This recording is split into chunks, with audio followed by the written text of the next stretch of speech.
باب ما جاء اذا اما احدکم الناس فلیخفف۔ ان روایتوں کا بیان جو اس بارے میں آئی ہے کہ جب تم میں سے کوئی امامت کرے لوگوں کی تو ہلکی نماز پڑھائے۔ مسئلہ یہی ہے کہ جب امامت کرے تو امامت میں سارے نمازیوں کا خیال رکھنا ضروری ہوتا ہے، اور نبی علیہ الصلوۃ والسلام بھی اس چیز کا خیال رکھا کرتے تھے، لہذا جو مسنون قرات ہے اسی کا جو ہے خیال رکھنا چاہیے، اسی کے برابر جو ہے قراتیں کرنی چاہیے۔ نبی علیہ الصلوۃ والسلام کی نمازوں کی مختلف روایتوں کو ملا کر کے یہ جو مسنون قراتیں ہیں ظہر کے اندر اور عصر کے اندر، عصر میں، مغرب میں، عشاء میں، فجر میں جو طوال مفصل یا اوساط مفصل یا قصار مفصل رکھے گئے ہیں، تو یہ مختلف روایتوں کو ملا کر کے رکھے گئے ہیں، لہذا نمازوں میں اس چیز کا خیال رکھنا چاہیے کہ اگر کوئی امامت کر رہا ہے تو اسے ظہر میں اور فجر میں طوال مفصل کا پڑھنی چاہیے، عصر میں اور عشاء میں اوساط مفصل پڑھنی چاہیے، اور مغرب میں قصار مفصل پڑھنی چاہیے۔ تو یہ جو سنت طریقہ ہے قرات کرنے کا، تو اس کا تو لحاظ کیا جائے گا۔ اگر یہ نمازیں بھی کسی کو بھاری پڑ رہی ہیں، مثلا کوئی کمزور ہے یا کوئی بیمار ہے یا کوئی بوڑھا ہے، تو ایسے شخص کو یا تو بیٹھ کر نماز پڑھنی چاہیے اگر وہ کھڑا نہیں ہو سکتا ہے، یا پھر گھر میں نماز پڑھنی چاہیے۔ تو مسنون جو قرات ہے اس پر عمل کرنا اور اس کے مطابق نماز پڑھنا تو ضروری ہوگا، باقی ان سے زیادہ لمبی قراتیں کرنا یہ مناسب نہیں ہے، تاکہ لوگوں کا خیال کیا جا سکے۔ تو یہ تو عام حالات کا معاملہ ہے، لیکن اگر کوئی خصوصی حالات آ جائیں، مثلا کسی وجہ سے نماز کو لمبا کرنا پڑ جائے، یا یہ کہ کسی وجہ سے نماز کو ہلکا کرنا پڑ جائے، تو حالات کے اعتبار سے ہلکا بھی کر دینا چاہیے، کیونکہ نبی علیہ الصلوۃ والسلام سے فجر میں معوذتین پڑھنا بھی ثابت ہے۔ تو جیسے حالات ہوں ان کے حالات کے اعتبار سے بھی نماز کو ہلکا یا زیادہ کیا جا سکتا ہے۔ امام ترمذی فرماتے ہیں سفیان کے قتیبہ نے فرماتے ہیں سفیان کے مغیرہ بن عبد الرحمن نے ابو الزناد کے حوالے سے، انہوں نے اعرج کے حوالے سے، انہوں نے حضرت ابو ہریرہ رضی اللہ تعالیٰ عنہ کے حوالے سے کہ نبی صلی اللہ علیہ وسلم نے فرمایا جب تم میں سے کوئی لوگوں کی امامت کرے تو اسے ہلکی کرنی چاہیے، جب تم میں سے کوئی لوگوں کی امامت کرے تو اسے ہلکا کرنا چاہیے، کیونکہ ان میں چھوٹے، کمزور، بیمار بھی ہیں۔ جب تنہا نماز پڑھے تو نماز پڑھے جیسے چاہے، جب تنہا نوافل پڑھ رہا ہو تو چاہے پوری رات نفل پڑھتا رہے، کوئی حرج نہیں ہے، لیکن امامت کرتے ہوئے لمبی قرات نہیں کرنی چاہیے۔ اس باب میں عدی بن حاتم، انس، جابر بن سمرہ، مالک بن عبداللہ، ابو واقد، عثمان بن عباس اور ابن مسعود، جابر بن عبداللہ، ابن عباس سے روایت ہے۔ امام ترمذی فرماتے ہیں ابو ہریرہ کی حدیث حسن صحیح ہے، اور یہی اکثر علم کا قول ہے۔ انہوں نے اختیار کیا اس بات کو کہ امام نماز کو لمبا نہ کرے کمزوروں، بوڑھوں اور مریضوں پر مشقت کے اندیشے کی وجہ سے۔ اور ابو الزناد کا نام عبداللہ بن ذکوان ہے اور اعرج ہے۔ اعرج وہ عبد الرحمن بن حرمز مدینی ہے جن کی کنیت ابو داود ہے۔ امام ترمذی فرماتے ہیں سفیان کے قتیبہ نے، فرماتے ہیں سفیان کے ابو عوانہ نے قتادہ کے حوالے سے، انہوں نے حضرت انس کے حوالے سے، اور فرماتے ہیں کہ رسول اللہ صلی اللہ علیہ وسلم لوگوں میں نماز کو سب سے زیادہ ہلکا پڑھنے والے تھے، تمام میں ہی، پھر تمام میں، یعنی تمام نمازوں میں لوگوں میں سب سے زیادہ ہلکی نماز پڑھانے والے تھے، کہ رسول اللہ صلی اللہ علیہ وسلم من اخف الناس صلاۃ، لوگوں میں سب سے زیادہ ہلکی نماز پڑھنے والے تمام نمازوں میں۔ امام ترمذی فرماتے ہیں یہ حدیث حسن صحیح ہے۔ باب ما جاء فی تحریم الصلاۃ و تحلیلها، یہ روایت پہلے بھی گزر چکی ہے۔ آواز کٹ رہی ہے؟ صحیح آ رہی ہے آواز؟ ٹھیک ہے وہ سب ٹھیک ہے۔ صحیح آ رہی؟ آ رہے وہ سب ٹھیک ہے۔ باب ما جاء فی تحریم الصلاۃ و تحلیلها، نماز کی تحریم اور اس کی تحلیل کے بارے میں روایت ہے۔ یہ روایت جو ہے پہلے بھی آ چکی ہے، لیکن وہاں تھوڑی سی مختصر تھی، یہاں پر طویل آئی ہے، اور اس بارے میں مکمل کلام وہاں پر ہو چکا ہے کہ نماز میں حرام کرنے والی چیز جو ہے وہ تکبیر تحریمہ ہے، اور نماز میں حلال کرنے والی چیز سلام ہے، اور نماز کی چابی پاکی ہے، بغیر پاکی کے نماز درست نہیں ہوتی ہے۔ تو اس بارے میں کلام مفصل پہلے ہو چکا ہے۔ تو پہلی بات تو یہ ہے کہ نماز کی چابی پاکی ہے، وضو ہے، تو یہ تو متفق علیہ بات ہے کہ بغیر وضو کے نماز ہوتی ہی نہیں ہے، بغیر پاکی کے نماز ہوگی نہیں۔ یہاں پر جو روایت یہ آئی ہے یہ روایت ضعیف ہے، اور اس روایت کا جو مضمون ہے اس مضمون کی تائید قرآن و احادیث سے ہوتی ہے، تو اس مضمون کی وجہ سے حکم جو ہے لگایا ہے، اس روایت کی بنیاد پر حکم نہیں لگایا ہے، بلکہ اس روایت کے جو مضامین ہیں ان کی تائید قرآن و احادیث سے ہوتی ہے، قرآن کی آیتوں سے ہوتی ہے، اس وجہ سے حکم لگایا ہے۔ جیسے یہاں پر آیا ہے کہ نماز کی چابی پاکی ہے، تو نماز کے لیے پاکی حاصل کرنا یہ فرض ہے۔ فرضیت اس حدیث سے ثابت نہیں ہوئی ہے، کیونکہ حدیث ضعیف ہے، ضعیف حدیث سے فرضیت ثابت نہیں ہوتی ہے، بلکہ فرضیت ثابت کرنے کے لیے مشہور حدیث یا متواتر حدیث کا ہونا ضروری ہے، لیکن پاکی کی فرضیت جو ہے وہ قرآن کریم سے ثابت ہے۔ اور دوسرا ہے وہ تحریم و تکبیر، اس کی تحریمہ تکبیر ہے، یعنی نماز کو شروع کرنے کے لیے تکبیر کہنا ضروری ہے، بغیر تکبیر کیے ہوئے نماز نہیں ہوگی۔ قرآن کریم میں دلیل ہے وذکر اسم ربہ فصلی، اللہ کا نام لیا اور نماز پڑھی، تو تکبیر تحریمہ کہنا یعنی اللہ کا نام لینا یہ فرض ہے۔ اب رہا مسئلہ یہ ہے کہ تکبیر کے لیے اللہ اکبر کا لفظ استعمال کرنا یہ لازم ہے نہیں ہے، تو اس بارے میں پہلے بتایا جا چکا ہے کہ احناف کے یہاں تکبیر سے مراد اللہ کی بڑائی بیان کرنا ہے، لہذا ہر ایسا لفظ جس سے اللہ کی تعظیم پر دلالت ہوتی ہو ایسے لفظ کو اس کے ذریعے سے نماز شروع کرنا جائز ہے، لیکن سنت کی خلاف ورزی کرنے سے مکروہ ہے، تحریمی ہے۔ جائز تو ہے، نماز شروع ہو جائے گی، ہر ایسا لفظ جو مشیر بالتعظیم ہو، تعظیم پر دلالت کرنے والا ہو، تو اس سے نماز شروع ہو جاتی ہے، لیکن سنت کے خلاف کرنے کی وجہ سے مکروہ تحریمی ہوگا۔ و تحلیل و تسلیم، اور نماز کو حلال کرنے والا سلام ہے۔ یہاں یہ بات پہلے گزر چکی ہے کہ لفظ سلام یہ نماز کو قطع کرنے والا نہیں ہے۔ پہلی بات آئی تھی کہ احناف کے یہاں لفظ سلام یہ نماز کو قطع کرنے والا نہیں ہے، بلکہ اگر غور کیا جائے تو السلام علیکم، علیکم میں جو کافی خطاب ہے، یہ خطاب والا جو کلام ہے یہ نماز کو فاسد کرنے والا، نماز کو ختم کرنے والا ہے۔ اسی وجہ سے نماز میں پڑھتے ہیں السلام علیکم ایھا النبی یا السلام علینا وعلی عباد اللہ الصالحین، تو یہ جو سلام کا لفظ ہے یہ سلام علی نوح فی العالمین، تو مطلب مختلف جگہ پر سلام آیا ہے، تو لفظ سلام یہ نماز کو ختم کرنے والا نہیں ہے، بلکہ السلام علیکم میں جو کافی خطاب ہے اس کافی خطاب کی وجہ سے نماز جو ہے ختم ہوتی ہے۔ تو اس سے احناف نے یہ مسئلہ نکالا ہے کہ نماز کو ہر اس طریقے سے ختم ہو جاتی ہے جو لوگوں کی باتوں کے یا لوگوں کے کلام کے مشابہ ہو، لہذا ہر ایسی بات جو لوگوں کے کلام کے مشابہ ہو یا ایسا کام جو نماز کے منافی ہو، اس سے نماز جو ہے ختم ہو جاتی ہے۔ اگر کوئی جان بوجھ کر ایسا عمل کرتا ہے تو وہ سنت کے خلاف کرنے کی وجہ سے گناہ گار ہوگا، لیکن نماز اس کی بہرحال درست ہو جائے گی، البتہ لفظ سلام کے ساتھ نکلنا واجب ہے۔ تو یہ تین مسئلے تو پہلے گزر چکے تھے۔ چوتھا مسئلہ یہ ہے کہ سورہ فاتحہ اور سورت پڑھنا ضروری ہے، فرض ہو یا غیر فرض ہو، یعنی جس طرح سے سورہ فاتحہ پڑھنا ضروری ہے اسی طرح سے کوئی سورت کا ملانا بھی ضروری ہے، اور چاہے فرض نماز ہو یا نفل نماز ہو، ہر نماز کے اندر یہ ضروری ہے۔ البتہ احناف نے یہ کہا ہے کہ فرائض کی پہلی 2 رکعتوں میں سورت ملانا لازم ہے، واجب ہے، اور آخر کی 2 رکعتوں میں سنت ملانا سنت یا واجب نہیں ہے۔ آخر کی 2 رکعتوں میں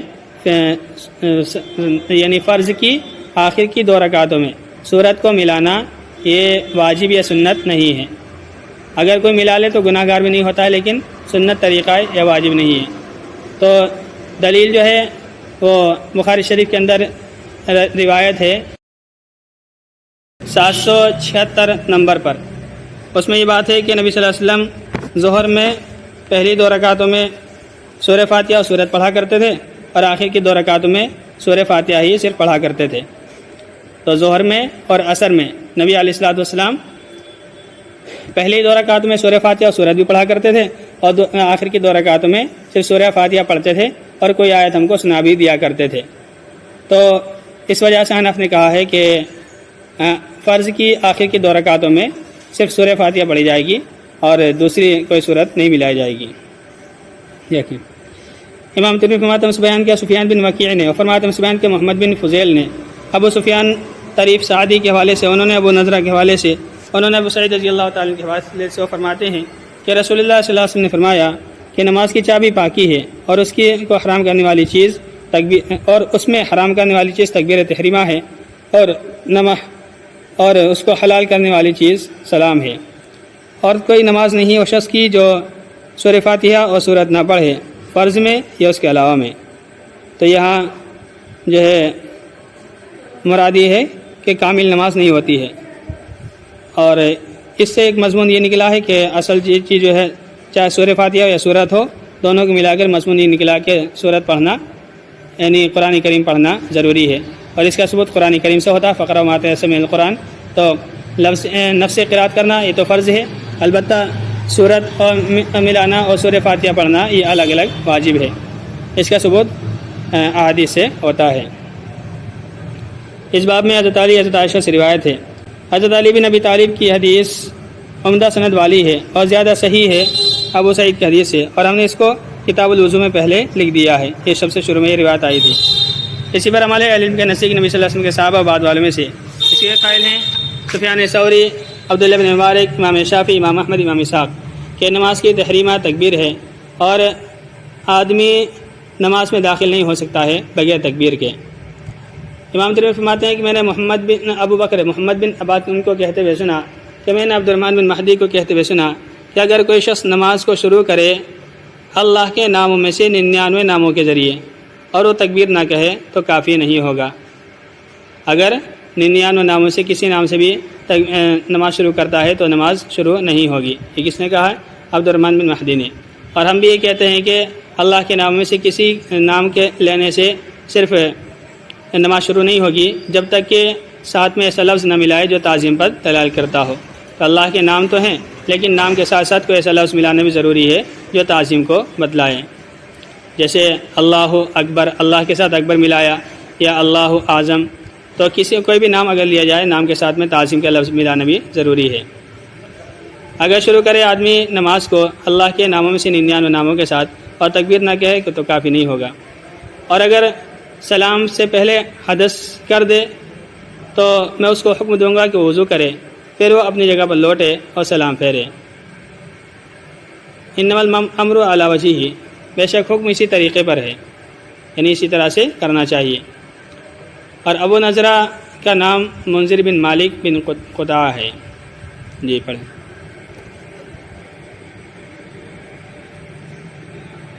بسم اللہ الرحمن الرحیم.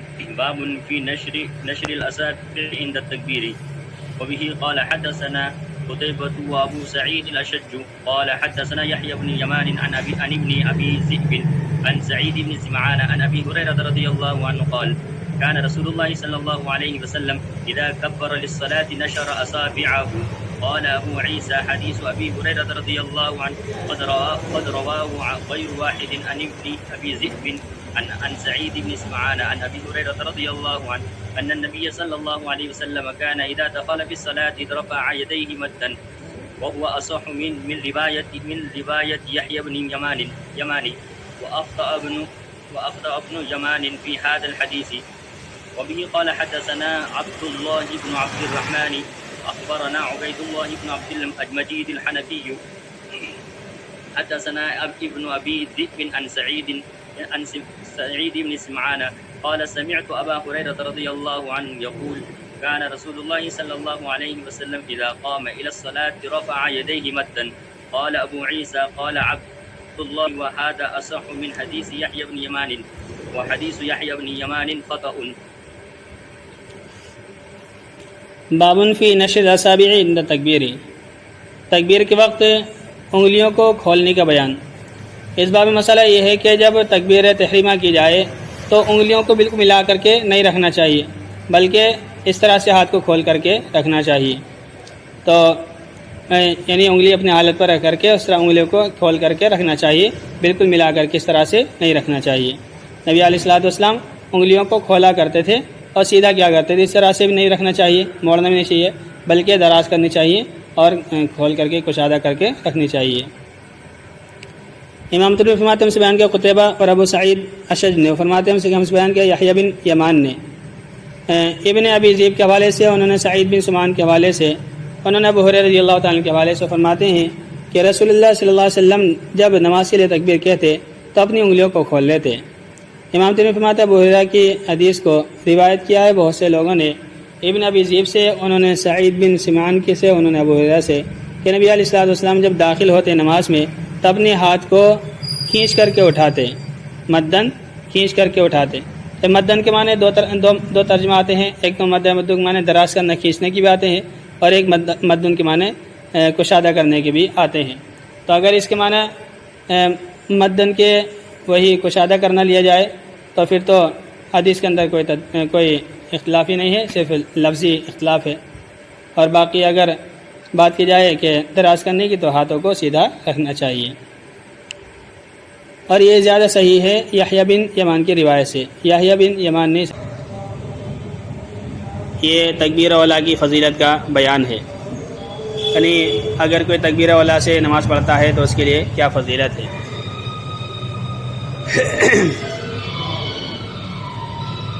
تو یہاں پر پہلے دو باتیں ہیں، ایک تو یہ کہ تکبیر اولیٰ کی فضیلت پانے والا انسان کب شمار ہوگا، تو اس بارے میں مختلف اقوال ہیں۔ افضل تو طریقہ یہ ہے کہ جو امام کے ساتھ شامل رہے تو حقیقی مصداق تو وہی ہے، جو امام کے ساتھ شروع سے شامل رہے حقیقی مصداق وہی ہے، باقی جو رکوع پالے گا وہ بھی تکبیر اولیٰ پانے والا امام کے ساتھ شمار کیا جائے گا۔ تو جو شخص پہلی رکعت کا رکوع پالے تو وہ بھی اس ثواب کا حقدار ہو جائے گا۔ پھر یہ جو فضیلت ہے 40 دن تک لگاتار تکبیر اولیٰ پانے کے بارے میں ہے، کہ جو 40 دن تک لگاتار تکبیر اولیٰ کے ساتھ نماز پڑھتا ہے تو اس کے لیے 2 براتیں لکھی جاتی ہیں، دوزخ سے برات لکھی جاتی ہے اور اسی طرح سے نفاق سے برات لکھ دی جاتی ہے۔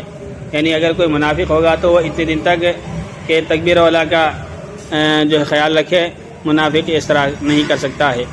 کوئی ایمان والا ہی ہوگا جو 40 دن لگاتار تکبیر اولیٰ کے ساتھ نماز پڑھے۔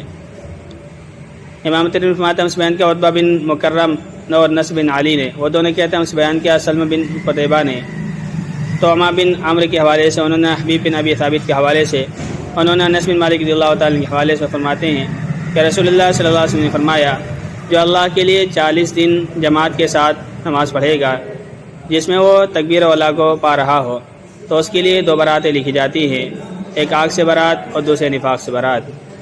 امام ترمذی فرماتے ہیں اس حدیث کو، یہ حدیث حضرت انس سے موقوفاً بھی مروی ہے، اور نہیں جانتے ہم کسی کو کہ جس نے اس کو مرفوع قرار دیا ہو سوائے اس کے جو روایت کیا سلم بن قتیبہ نے طعمہ بن عمرو سے، اور یہ روایت حبیب بن ابی حبیب بجلی سے انس بن مالک کے حوالے سے انہی کا قول بنا کر بھی روایت کی جاتی ہے۔ اس کو بیان کیا ہم سے حناد نے، فرماتے ہیں اس بیان کے وکیع نے خالد بن طعمان کے حوالے سے، انہوں نے حبیب بن ابی حبیب بجلی کے حوالے سے، انہوں نے حضرت انس کے حوالے سے انہی کا قول، اور اس کو مرفوع قرار نہیں دیا ہے۔ اور اسماعیل بن عیاش نے اس حدیث کو عمارہ بن غزیہ سے روایت کیا، انہوں نے انس بن مالک سے، انہوں نے عمر بن خطاب رضی اللہ تعالیٰ سے، انہوں نے نبی صلی اللہ علیہ وسلم سے اس کے مثل، اور یہ حدیث محفوظ نہیں ہے، یہ حدیث مرسل ہے، عمارہ بن غزیہ نے انس بن مالک کو نہیں پایا ہے۔ باب ما یقول عند افتتاح الصلاۃ، ان باتوں کا بیان جو آدمی کہے گا نماز شروع کرنے کے وقت۔ اس باب میں مسئلہ یہ ہے کہ تکبیر اولیٰ کے بعد یا تکبیر تحریمہ کے بعد فوراً قرات کرنی ہے یا قرات سے پہلے کوئی ذکر بھی ہے۔ تو اس سلسلے میں کئی طرح کے ذکر منقول ہیں نبی علیہ الصلوۃ والسلام سے، انی وجہت وجہی للذی فطر السماوات، یہ بھی منقول ہے، اور اس کے علاوہ اور بھی منقول ہیں، اور سبحانک اللہم پڑھنا بھی منقول ہے۔ سبحانک اللہم پڑھنا یہ تقریباً 8 صحابہ سے مروی ہے، اور سب کے اندر کچھ نہ کچھ ذوق پایا جاتا ہے، البتہ ایک حدیث ہے جو اس بارے میں اس معاملے میں صحیح ہے۔ تو اس وجہ سے احناف نے یہی سبحانک اللہم پڑھنے کو اختیار کیا ہے، کیونکہ ایک چیز ہے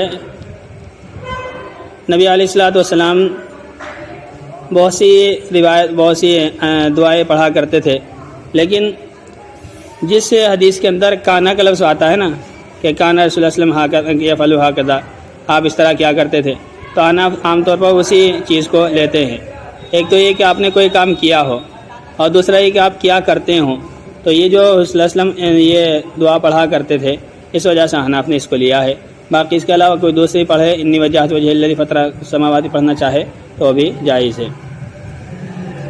فرماتے ہیں سفیان کا محمد بن موسیٰ بصری نے، اور فرماتے ہیں سفیان کے جعفر بن سلیمان زبعی نے علی ابن علی رفاعی کے حوالے سے، انہوں نے ابو المتوکل کے حوالے سے، انہوں نے ابو سعید خدری رضی اللہ تعالیٰ کے حوالے سے فرماتے ہیں کہ رسول اللہ صلی اللہ علیہ وسلم جب نماز کے لیے کھڑے ہوتے رات میں تکبیر کہتے، پھر کہتے سبحانک اللہم، پاک ہے اے اللہ، پاک ہے آپ کی ذات، اور ہم آپ کی پاکی بیان کرتے ہیں، آپ کا نام بلند ہے، آپ کا نام بابرکت ہے، اور آپ کی بزرگی برتر ہے، اور آپ کے علاوہ کوئی معبود نہیں ہے۔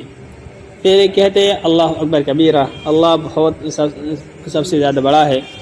پھر کہتے میں اللہ کی پناہ چاہتا ہوں جو سننے والا ہے، جاننے والا ہے، شیطان مردود سے، اس کے وسوسوں سے، حمزی ہی اس کے وسوسوں سے، و نفخی ہی اور اس کے پھونکنے سے، و نفسی اور اس کے دم کرنے سے، یعنی چاہے نفخ اور نفس دونوں ایک ہی معنی میں ہے، یعنی شیطان کچھ پڑھ کے دم کرے یا کچھ انسان کے اوپر پھونکے، اس سے اللہ تعالیٰ کی پناہ چاہیے ہے۔ اس باب میں حضرت علی، عبداللہ بن مسعود، عائشہ، جابر، جبیر بن مطعم، ابن عمر رضی اللہ عنہم سے روایت ہے۔ امام ترمذی فرماتے ہیں ابو سعید کی حدیث اس باب میں سب سے زیادہ مشہور ہے، اور اہل علم کی ایک جماعت نے اس حدیث کو اختیار کیا ہے۔ رہے اکثر علماء تو انہوں نے کہا ہے کہ نبی علیہ الصلوۃ والسلام سے مروی ہے کہ آپ کہتے تھے سبحانک اللہم بحمدک و تبارک اسمک و تعالی جدک ولا الہ غیرک۔ تو پہلی روایت میں ہے، اس میں یہ کافی لمبا ہے کہ رسول صلی اللہ علیہ وسلم اللہ اکبر کبیرہ اور اعوذ باللہ السمیع العلیم یہ پڑھا کرتے تھے، لیکن اکثر روایتوں میں صرف اتنا ہی ہے سبحانک اللہم بحمدک و تبارک اسمک و تعالی جدک ولا الہ غیرک۔ اس وجہ سے اکثر اہل علم نے اسی کو اختیار کیا ہے۔ اسی طرح مروی ہے حضرت عمر بن خطاب سے، عبداللہ بن مسعود سے، اور اسی پر عمل ہے اکثر اہل علم کے نزدیک تابعین وغیرہ میں سے۔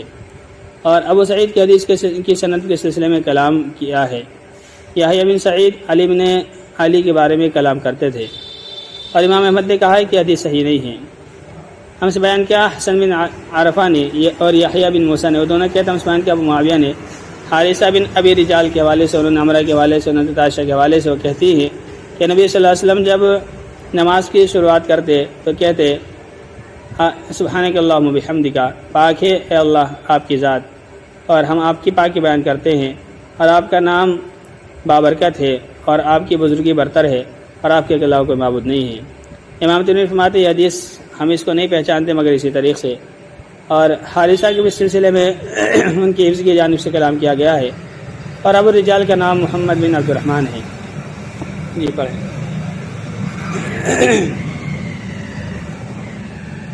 باب ما جاء في ترك الجهر. بسم الله الرحمن الرحيم. وبه قال حدثنا احمد بن منيع قال حدثنا اسماعيل بن ابراهيم قال حدثنا سعيد بن ابي اياس الجريري عن قيس بن عباية عن ابن عبد الله بن مغفل قال سمعني ابي وانا في الصلاة اقول بسم الله الرحمن الرحيم فقال لي اي بني محدث إياك والحدث قال ولم أرى أحدا من أصحاب رسول الله صلى الله عليه وسلم كان أبغض إليه الحدث في الإسلام يعني منه قال وقد صليت مع النبي صلى الله عليه وسلم ومع أبي بكر ومع عمر ومع عثمان فلم أسمع أحدا منهم يقولها فلم تقلها إذا أنت صليت فقل الحمد لله رب العالمين. قال أبو عيسى حديث عبد الله بن مغفل حديث حسن والعمل عليه عند أكثر أهل العلم من أصحاب النبي صلى الله عليه وسلم منهم أبو بكر وعمر وعثمان وعلي وغيرهم ومن بعدهم من التابعين. وبه يقول سفيان الثوري وابن مبارك وأحمد وإسحاق لا يرون أن يجهر. وبه يقول سفيان الثوري أن يجهر بسم الله الرحمن الرحيم قالوا ويقولها في نفسه. باب ما جاء فی ترک الجہری بسم اللہ الرحمن الرحیم، ان روایتوں کے بیان جو بسم اللہ الرحمن الرحیم کے جہر کو چھوڑنے کے سلسلے میں آئی ہیں۔ پہلے تو دو بات یاد رکھیں کہ بسم اللہ کے بارے میں کہ بسم اللہ الرحمن الرحیم قرآن کریم کا جز ہے یا نہیں ہے۔ اگر جز ہونے کا ثبوت ہو جائے تو پھر تو اس کو بھی دیگر قرأتوں کی طرح یا دیگر آیتوں کی طرح شمار کیا جانا چاہیے۔ لیکن بہرحال بسم اللہ کے بارے میں مسئلہ یہ ہے کہ سورہ نمل میں جو بسم اللہ آئی ہے وہ تو بالاتفاق قرآن کریم کا جز ہے، اس کا اگر کوئی انکار کرے گا تو کافی ٹھہرے گا۔ البتہ صورتوں کے شروع میں جو بسم اللہ لگی ہوئی ہیں ان کے بارے میں اختلاف ہے کہ یہ ہر صورت کے ساتھ نازل ہوئی ہیں یا نازل ہوئی ہیں۔ اس سلسلے میں امام شافعی کا کہنا ہے کہ کسی صورت کے شروع میں بسم اللہ نہیں ہے، بلکہ نہیں، وہ کہتے ہیں ہر صورت کے شروع میں بسم اللہ ہے اور اللہ ہی نے نازل کی ہے۔ اس وجہ سے وہ کہتے ہیں کہ ہر صورت سے پہلے بسم اللہ زور سے پڑھنا ضروری ہے۔ امام مالک کہتے ہیں کہ کسی صورت کے شروع میں بسم اللہ نہیں ہے، کسی بھی صورت کے شروع میں بسم اللہ نہیں ہے، اس لیے وہ ترک کے قائل ہے کہ بسم اللہ نہیں پڑھی جائے گی۔ احناف کہتے ہیں کہ اصل میں اللہ تعالیٰ کی طرف سے فصل کرنے کے لیے ایک کی بسم اللہ نازل کی گئی تھی، پھر حضرت عثمان رضی اللہ تعالیٰ کے زمانے میں جب قرآن کریم لکھا گیا تو ہر صورت کے شروع میں فصل کرنے کے لیے اسی بسم اللہ کو لکھ دیا گیا، یعنی ایک بسم اللہ تو سورہ نمل کے علاوہ قرآن کریم کا جز ہے یقینی طور پر، اور اسی وجہ سے جب تراویح میں قرآن کریم پڑھا جاتا ہے تو ایک مرتبہ بسم اللہ پڑھی جاتی ہے تاکہ قرآن کریم مکمل ہو سکے اور لوگ بھی قرآن کریم مکمل سن سکے۔ تو بہرحال بسم اللہ احناف کے یہاں ہر صورت کا جز تو نہیں ہے لیکن فصل کرنے کے لیے اتاری گئی ہے، اور پھر احناف کے یہاں بسم اللہ کو آہستہ پڑھنا چاہیے۔ 3 باب اس سلسلے میں آ رہے ہیں، اور جو یہ پہلا باب ہے جس میں یہ بات ہے کہ نبی علیہ الصلوۃ والسلام بسم اللہ زور سے نہیں پڑھا کرتے تھے، تو اس کا مطلب یہ ہے کہ آپ آہستہ پڑھا کرتے تھے، تو بسم اللہ آہستہ پڑھنی چاہیے۔ امام ترمذی فرماتے ہیں بیان کے احمد بن منیع نے، فرماتے ہیں بیان کے اسماعیل بن ابراہیم نے، فرماتے ہیں بیان کے سعید جریری نے قیس بن ابیا کے حوالے سے، انہوں نے ابن عبداللہ بن مغفل کے حوالے سے فرماتے ہیں کہ مجھے میرے باپ نے سنا اور میں نماز میں تھا۔ یہ عبداللہ بن مغفل صحابی ہیں اور کافی عمر کے ہو گئے تھے، اس وجہ سے گھر میں نماز پڑھا کرتے تھے اور ان کے بیٹے ان کو نماز پڑھایا کرتے تھے۔ کہتے ہیں مجھے میرے باپ نے سنا اس حال میں کہ میں نماز میں تھا، میں کہہ رہا تھا بسم اللہ الرحمن الرحیم، تو انہوں نے مجھ سے کہا اے بیٹے یہ بدعت ہے، قال اے بنیا محدث، اے ھذا محدث، یہ بدعت ہے، ایاک والحدث، بدعت سے بچو۔ وہ کہتے ہیں کہ میں نے کسی کو نہیں دیکھا رسول اللہ صلی اللہ علیہ وسلم صحابہ میں سے جس کو اسلام میں بدعت زیادہ ناپسندیدہ ہو ان سے، یعنی عبداللہ بن مغفل سے۔ تو عبداللہ بن مغفل بدعت کو بہت زیادہ ناپسند کرتے تھے، تو اس وجہ سے فرمایا کہ یہ بدعت ہے اور تم بسم اللہ زور سے نہ پڑھو۔ یہاں پر ایک مسئلہ یاد رکھیں کہ صحابہ کرام کے درمیان ایک طریقہ تھا احادیث کو یاد رکھنے کا۔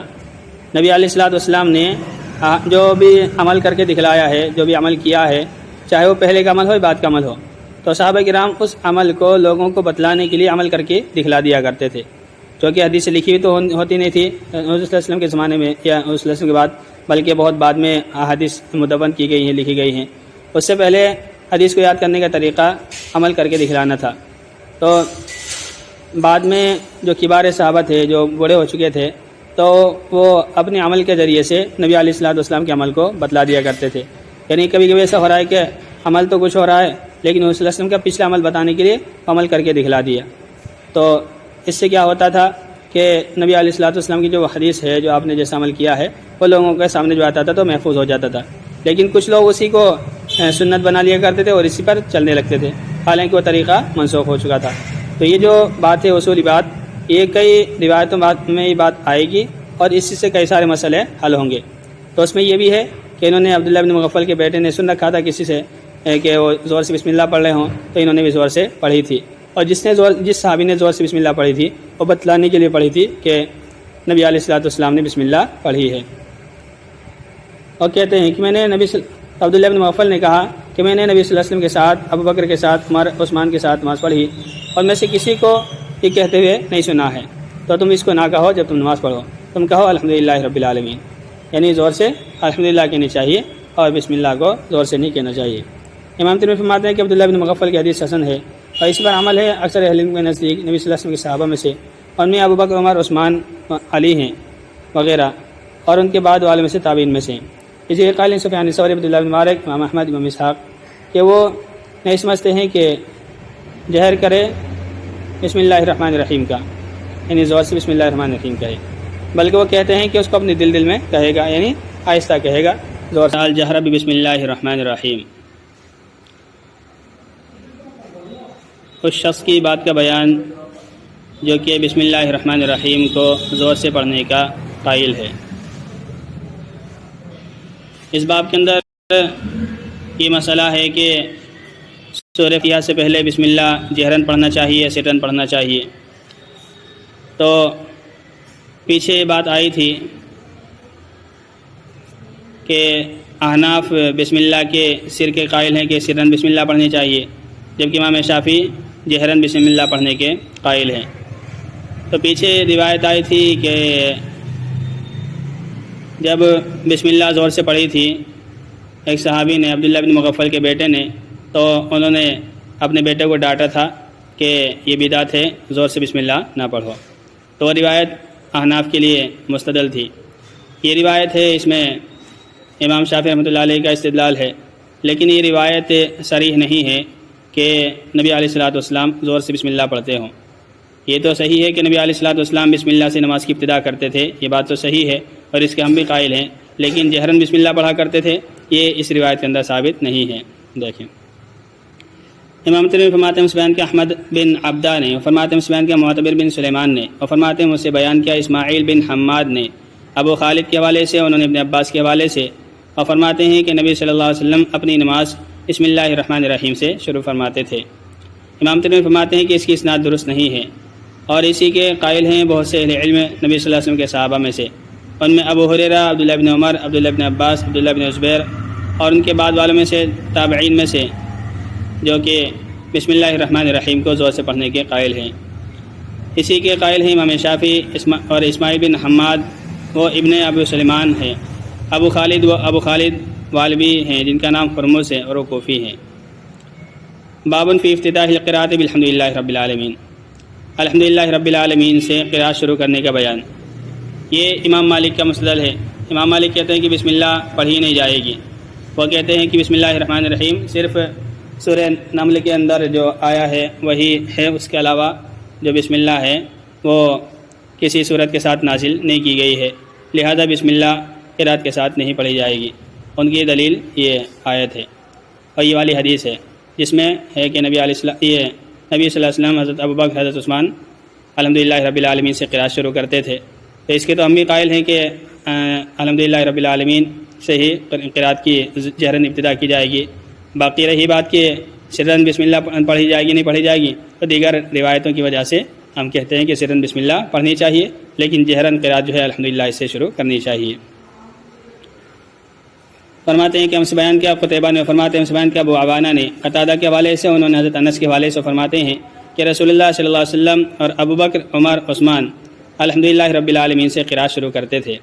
امام ترمذی فرماتے ہیں حدیث حسن صحیح ہے، اور اسی پر عمل ہے اہل علم کے نزدیک، نبی صلی اللہ علیہ وسلم کے صحابہ، تابعین اور ان کے بعد والوں میں سے، کہ وہ الحمدللہ رب العالمین سے قرات کو شروع کرتے ہیں۔ امام شافعی نے کہا کہ اس حدیث کا مطلب یہ ہے کہ نبی صلی اللہ علیہ وسلم، ابوبکر، عمر، عثمان قرات کو الحمدللہ رب العالمین سے شروع کرتے تھے۔ اس کا مطلب یہ ہے کہ وہ سورہ فاتحہ پڑھنے سے ابتدا کرتے تھے سورت سے پہلے۔ تو امام شافعی نے اس کا مطلب بیان کیا ہے کہ پہلے سورت نہیں پڑھتے تھے بلکہ الحمدللہ رب العالمین پڑھا کرتے تھے۔ تو یہ تو ایسی چیز ہے کہ جس کا کوئی قائل ہی نہیں ہے کہ ہاں پہلے سورت پڑھی جائے گی، تمام لوگ پہلے سورہ فاتحہ ہی پڑھتے ہیں، تو یہ بات تو بتلانے کی کوئی ضرورت ہی نہیں تھی۔ تو اس کا مطلب انہوں نے یہ لیا ہے کہ بسم اللہ آہستہ پڑھنا نہیں تھا، بلکہ اس کا مطلب یہ ہے کہ نبی علیہ الصلوۃ والسلام پہلے سورہ فاتحہ پڑھتے تھے اور پھر اس کے بعد سورت پڑھا کرتے تھے۔ اور اس کے معنی یہ نہیں ہے کہ وہ بسم اللہ الرحمن الرحیم نہیں پڑھتے تھے۔ امام شافعی کی رائے یہ ہے کہ شروع کرے بسم اللہ الرحمن الرحیم سے، اور یہ کہ جہر کرے جب زور سے قرات کرے۔ جی پڑھیں۔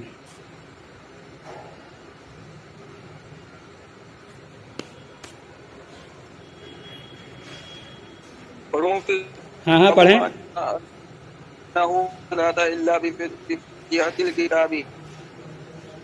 قال حدثنا ابن ابي عمر وعلي بن حجر قال سفيان عن الزهري عن محمود بن الربيع عبادة بن الصامت عن النبي صلى الله عليه وسلم قال لا الصلاة لمن لم يقرأ بفاتحة الكتاب. وفي الباب عن أبي هريرة وعائشة وأنس وأبي قتادة وعبد الله بن عمرو.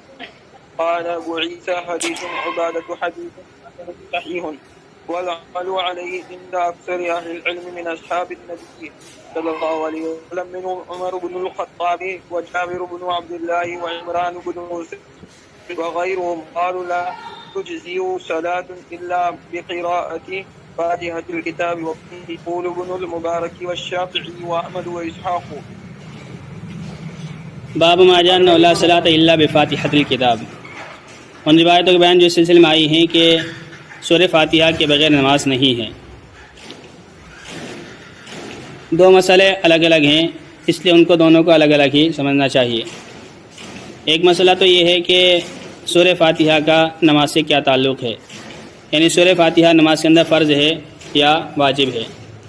اور دوسرا مسئلہ ہے کہ سورہ فاتحہ مقتدی کو پڑھنی چاہیے یا نہیں پڑھنی چاہیے. تو یہ مسئلہ کہ سورہ فاتحہ مقتدی کے اوپر لازمی ہے نہیں ہے، اس کا بیان آگے چل کر کے الگ آئے گا. یہاں یہ بیان ہے کہ سورہ فاتحہ یہ نماز میں اس کی کیا حیثیت ہے، آیا یہ فرض ہے یا واجب ہے. تو احناف کے یہاں جو کہ اصول ہے کہ فرض کے ثابت کرنے کے لیے دلیل قطعی کا ہونا ضروری ہے، یا تو قرآن کریم کی آیت ہو یا ایک حدیث متواترہ ہو.